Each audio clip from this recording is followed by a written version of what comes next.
व्यक्ति को पता है सिगरेट के पैक के ऊपर लिखा हुआ है कि आपके लंग्स खराब होंगे, वो पी रहा है।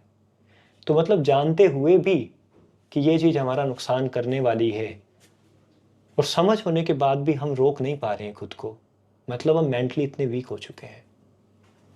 अब जब तक उस मेंटल स्ट्रेंथ को, अंदर की स्ट्रेंथ को, जिसको हम आत्मबल कहते हैं, तो वो जब तक नहीं आएगा, सेल्फ रिस्पेक्ट की हम बात करते हैं, ये सारे शब्द जहाँ से सेल्फ लग रहा है किससे रिलेटेड है? आत्मसम्मान, आत्मबल, या शारीरिक बल की तो बात ही नहीं हो रही। पहले कहावत थी, हम सब ने सुनी, अकल बड़ी या भैंस।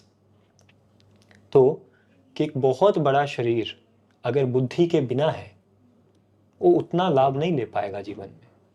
तो सही विधि से अभ्यास करना भी बहुत इंपॉर्टेंट है किसी भी चीज़ को लेके, उसका बहुत बेहतर रिजल्ट लाने के लिए। अब आजकल के समय के हिसाब से देखा जाए, मन अशांत है, स्ट्रेस लेवल बढ़ा हुआ है, क्योंकि सेटिस्फैक्शन नहीं है लाइफ से। कई कारण हो सकते हैं, रिलेशनशिप्स उसके कारण हैं, बहुत फास्ट लाइफ है, आप अपने आप को समय नहीं दे पाते, वो एक कारण है। आपने कभी अपने आप के साथ समय व्यतीत ही नहीं किया, ये सबसे बड़ा कारण है। You can't enjoy living with yourself. जो मैं बाद में पूछना चाहता था, लेकिन इसी में चर्चा करते हैं।